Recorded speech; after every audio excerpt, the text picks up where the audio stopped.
Welcome to Warchant.com, and I have the privilege to be joined by making me feel old. Somebody I covered back in high school and college, NFL, and now he's an analyst, a football analyst for CBS Sports, doing college and NFL for them. And you can watch him online or there. Coming up football season really soon. That's Bryant McFadden, BMAC, of course.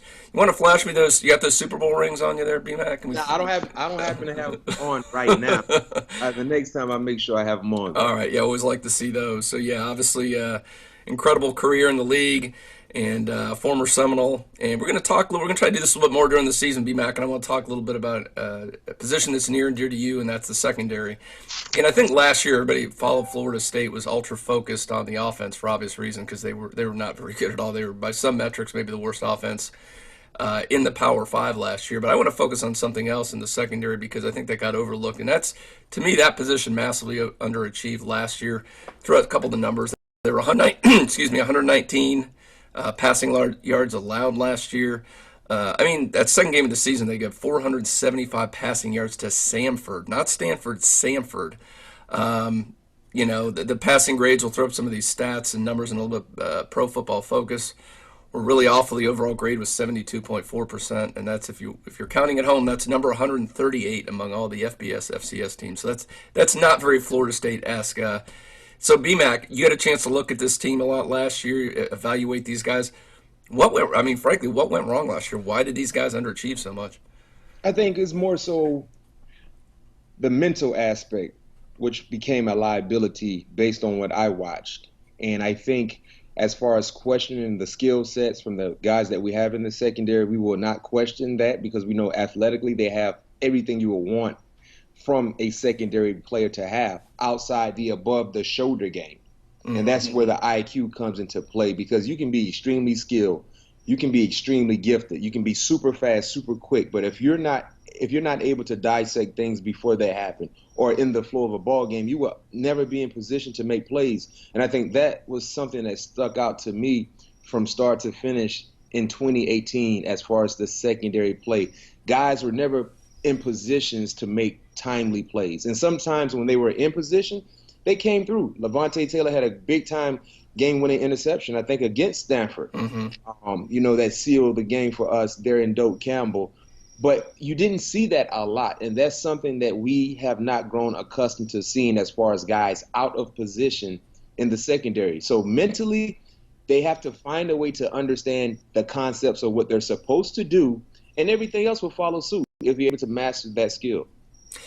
Get your impression of Harlan Burnett. It was his first year as defensive coordinator. He came in with great accolades. Michigan State, I was just looking that up. They had a top 10 defense from 2011 to 2014, the only FBS team to do that, to be that consistently good. Came in with really high accolades. Everybody seems to like the guy. I think he's going to be good. So is it just probably the transition, maybe the coaching that mental didn't get there? Or are you a believer in Harlan Burnett? Do you think he will get this group to where it needs to be? Well, I'll answer your first question. I think the transition from potentially being he had that DC title, but it was co-DC at Michigan State, if I'm not mistaken. And then coming to Florida State, a more recognizable program, a program that has been known to be one of the best defensive programs in the ACC, in the nation. Now, granted, we had some uphill battles to climb, but when you come to Florida State, especially as a defensive coach, the standard is the standard. So I think that transition was a bit much for him. And then also, too, understanding, knowing your personnel, Gene. Remember, a lot of these guys that he coached last year was not his recruits. He didn't get a chance to really dissect what they did well. I know he probably watched a lot of tape, knowing that he would be the new man in charge as far as calling plays, but being able to understand your personnel and dissect what they do well, what they don't do well, clearly played a part in the inability to be successful. I think also, too, outside the personnel, knowing what will work, playing against different offenses compared to what you saw in the Big Ten. It took some time to understand and grasp the concepts that he saw here in the ACC compared to what he saw in the Big Ten. So I think it took time as far as making that transition as well. Will he be better? He has to. There's no if or we hope. He has to. I think most importantly for him, he has to really show growth. Year two, defensively, especially in the secondary, and many will say the secondary is probably the most experienced, the most talented group on the defense. And with that being said, they have to be the most consistent when you look at what they have from top to bottom on the roster as far as starters, potential starters, and as far as depth. So therefore, we cannot see the miscues that we saw a year ago. Guys out of positions, guys missing tackles, not playing with the proper angle. We will not accept that this year based on the talent we have, the experience we have, and the expectations. So I think he will be better because some of the numbers you just rolled off, Gene, I mean, they're unbearable. And one would say it can't get any worse, right? We know it could. You wouldn't think so. It could, but you have to make some improvements based on the numbers we heard from you earlier in the show. Now, BMAC, you mentioned the talent thing, and I went back to look because I knew this was a highly regarded group in terms of the recruiting accolades, and I went back and looked at some of this. It's unbelievable. Levonta Taylor, 2016 class, #1 cornerback in the nation, 5-star. Stanford Samuels, the third Rivals 100 guy, #5 corner in the country. Cyrus Fagan, a safety, #10 ranked safety, Rivals 100. A.J. Litton, Rivals 100, #11 ranked cornerback. Asante Samuel, Rivals 100, #6 cornerback. Lars-Woodbey, and I'm not going to blame him so much. Now, he's moved back. He's a 5-star safety. They played him out of necessity at linebacker last year. They moved him back where he belongs as safety this year. But he's another 5-star in there. And you bring in Akeem Dent, one of the top cornerbacks, another 5-star this year. So it is definitely not the talent. Outside of maybe running back where you have 2 5-stars at that position, I don't think there's another position that has this much talent across the board contributing. So let's get a little bit of these personnel here for one. Now, Levonta Taylor. Now, one thing we're going to show you guys, if you're watching this, so some of the grades we get from Pro Football Focus. And what's interesting, Levonta Taylor did rate the highest among all the cornerbacks in terms of coverage, the grade that came up. But still, he dropped quite a bit from his last year performance. So you shouldn't be going in the wrong direction on that. What did you see out of Levonta this last year? What does he need to do to play to that 5-star level that we expect of him? You know what? Most importantly, before I talk about what I saw, I think Taylor came into 2018 facing a lot of pressure from naysayers and pressure from, himself as an individual. Because remember, in 2017, he had a heck of a year, quiet as kept. He was probably our best corner. And a lot of people say, well, he didn't really see a lot of action because he played the field corner, and usually field corners don't get attacked a lot. But yet instead, he played some stellar football. So coming into 2018, many felt like this would be his last year in a Florida State uniform. So when you go into that mindset, when you have that mindset come into a year, trust me, I know, as a student athlete, you put a lot of pressure on yourself. And you want to be flawless. You want to be perfect, and it will not happen. And I think he kind of got into a rut, and he was never able to get out of that hole that he was in as far as, allowing big play after big play. So I think mentally it was a big hurdle for him to get over. He never really got over that hurdle. I think this year, being able to move him around a little bit, I'm hearing that he will be the star corner. I like that position for him, and here's why. When you have a guy based on the measurables, with the measurables that Taylor has, playing an outside corner, playing against some of these power forwards that we're seeing from these offensive standpoint, small forward guys that are 6'3", 6'4", they're just throwing the football up.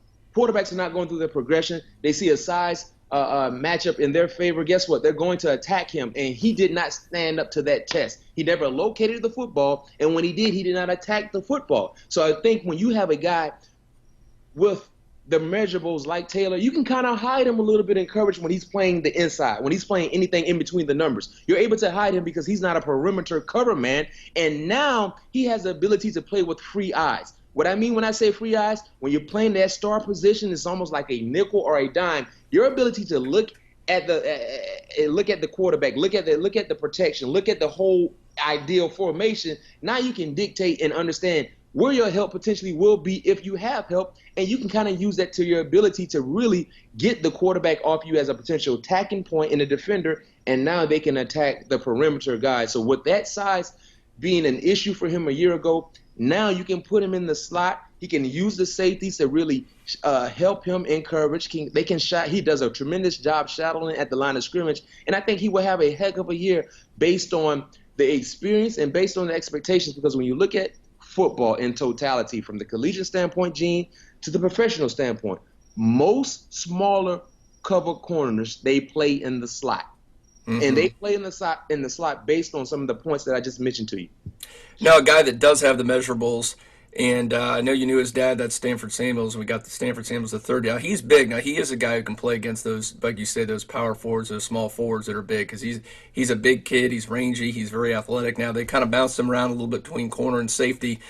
And a guy that played okay, but I think we expect more out of him just because, again, came in high accolades. He's got all the abilities to be an NFL type cornerback someday or a defensive back. So what's going on with Stanford here? What do you think we're going to get out Well, of you know him this what? year? First and foremost, I hated the fact they moved Stanford from corner his freshman year to that Mm-hmm. star role. Coming into 2018, Gene, he was our best potential corner. I know Taylor had a heck of a year in 2017, but potential and skill set, Samuels, I felt like he was our best corner coming into 2018, and you move him. So now you move our best corner, you move our biggest athletic corner to put him in a star role, and now you're just taking away from what he could do to help us, not just in the secondary, but in the defense alone. And then eventually you moved him back to the corner position the second half of the season, and it took some time for him to get used to that position, but he made a few plays here or there. So I think now, knowing that he will be a corner, a full-time corner, his ability just to focus in on that job will do wonders for him as far as being productive. Now you got size. You got a guy that's athletic. You got a guy that came into Tallahassee with high regards. You talked about his stars and the potential and, being one of the best corners in the country. He plays that way. It's just a lot for an individual to potentially be working at a desk job, and then eventually you're going to put him in the field, and now he's working in the factory. You know what I mean?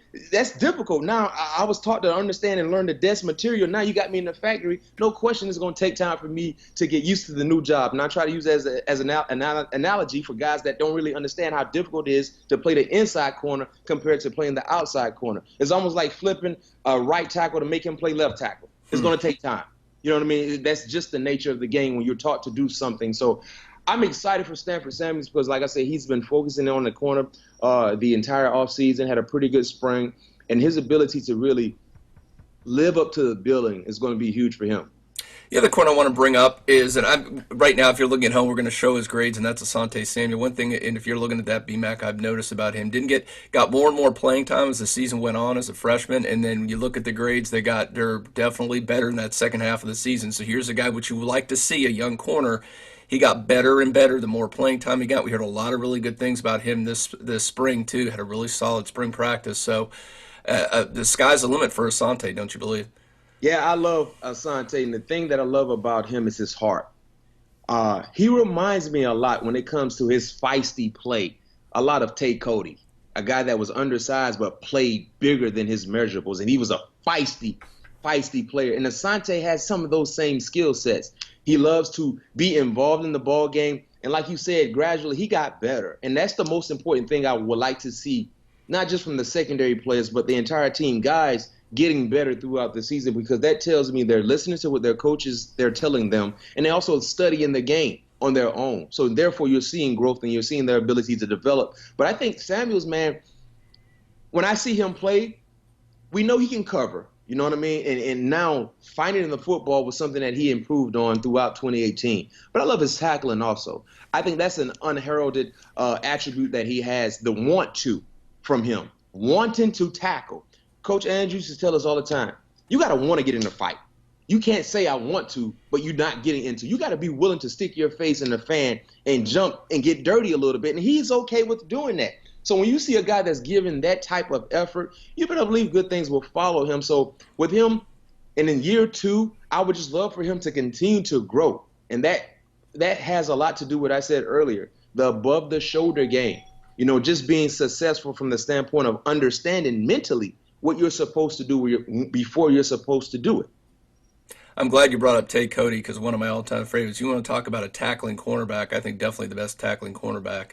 And I think Coach Andrews even told me that at one time, too. That was his best tackling guy that he's ever had here. And if he could even half the player Tate Cody was, man, Florida State's going to be in good shape. A couple other corners I just want to get your general impressions on. First of all, the heralded freshman that came in, Akeem Dent, man, boy, he made noise right away in the spring. That doesn't happen very often. A true freshman comes in and makes the kind of noise he made. And you got some depth there. You got A.J. Litton, another highly regarded guy that came in. Kyle Myers is a veteran. He's in there. So it looks like in terms of that depth, having those guys and a Dent, I think you would have to agree, right, B-Mac? You got to get that kid on the field, right? You got to find a way. I think most importantly for me, not necessarily saying open competition, but it should be open competition. When I was in Pittsburgh, and I think this was Antonio Brown's rookie year along with Emmanuel Sanders, Mike Tomlin, used to put up every week leading up to the week of preparation for whoever we were playing on that Sunday. He would say, I got two dogs and one bone. And that he meant he had two players that are fighting for one hat, one helmet. Because, in NFL football, you only can dress a certain amount of players. He said, I got two dogs, one bone. And the week of preparation would dictate who get this bone, and whoever get this bone on Sunday, based on their play, will determine if they will remain with that bone or not. For Dent, let it be known, like, listen, we got a young kid that's not playing the radio. He's coming in here. He's serious about his business. So you guys better either keep him away and keep him off the football field, and then your job is to get them off the football field. Make it fun. Make it fun, but make it competitive. That's the thing. That's why I went to Florida State, Gene. I wanted to compete with the best. I wanted guys to push me. I wanted to push the guys that were starting before me. I wanted to go get some of the best receivers because I felt like if I can cover these guys Monday through Friday, Saturday's going to be easy. Going against the Anquan Bolders, the Javon Walkers, the Snoop Menace, Talman Gardner. Quality wide receiver after quality wide receiver. If I can cover these guys Saturday, it's going to be easy. So for me, it's about competition. I don't know exactly what the starting five will look like, but based on what I saw throughout spring, Dent, number one, he loves ball. If you love football, you're going to be successful. Because one thing about loving what you're doing, you're going to try to do everything in your power to continue to get better. You're trying to feed that vice in you. Feed that vice. I need to find a way to get better because I love doing what I'm doing. So you know what, Taylor, if you're trying to keep heat, you're trying to keep this young pup on the sideline, you better make plays. You better find a way to make plays. We got to make this thing, you got to be serious about what you're doing. It's no fun in games anymore. Now, a little bit about the safety position. I mentioned earlier, Jaden Lars-Woodbey is now back where he belongs at the safety position. I understand he had to play at a linebacker out of necessity last year, but this is a five-star recruit, and this is a guy that, universally is loved by his teammates. He's a natural leader. He's a stud in the classroom. This is your perfect student athlete, this guy. Now he's a sharp kid. He's back out there. What do you think he's going to be able to bring now that he's back at safety, and you think he's going to be potentially one of those starters back there? I think so because he's a football player first and foremost, and clearly you can't question that because his ability to move from the secondary just to help the team to play the linebacker position tells me he's a football player, and he's also a team-first player. I think most importantly for him, he has to understand now you're playing in more space. When you're playing that linebacker position, the space is minimized a bit. Now, it's enlarged based on where you could potentially be on the football field. Secondly, for me, I need to see Jaden play extremely low. Sometimes I saw him high, especially when he was covering guys in space. He gets a bit high too much, excuse me. So playing under the pins, he should practice under the pins. I don't know if they still have the pins there at the practice field, but Coach Andrews used to keep us in the pins, especially taller defensive backs. You don't want to have your head hitting that pin. You have to do it again. We would spend 20 minutes under the pins. He should live under the pins throughout the summertime leading into camp because low man always win. And third for me, Gene, his weight. He has that body where he has that natural body of being able to kind of pick up weight a little bit. Remember Jerome Carter? Oh, yeah. I played with JC. JC was a talented player, but one thing Andrew used to always talk about with JC, your weight. Krispy Kreme should be a place you should always ride past. I know that Hot Now sign used to be on all the time. Do not stop at Krispy Kreme, all right? Jaden should have that same regimen as far as his eating habits. But he's a team-first player. He loves football, similar to what I was talking about with Dent and Samuel. Just becoming that leader. Because when you talk about guys in the secondary that could be a leader, not just vocally, but through their actions, Woodbey would be that guy I would look at. You know what I mean? Now, granted, that can change throughout from today leading up to the season, but I think he has that leadership mentality. He's the type of guy you would love to date your sister. You can't say that about a lot of football players. Yeah. Hey, the last guy I want to bring up, and that's got a lot of first-team reps, and that's Cyrus Fagan out of Daytona Beach, Mainland, about 6'1", 200 pounds, big kid, very athletic, and showed some flash, but looks like a guy that's going to be counted on a lot more this year to play at that safety position. It's time. Cyrus came in with a lot of recognition. It's time. The time is now for Cyrus. Now, me personally, ideally for me, I don't know exactly how the personnel structure will work out, But I need Cyrus to be my ultimate free safety. He needs to be the ultimate traffic cop, the guy that's conducting traffic, being able to see exactly what's going on because he's a rangy guy.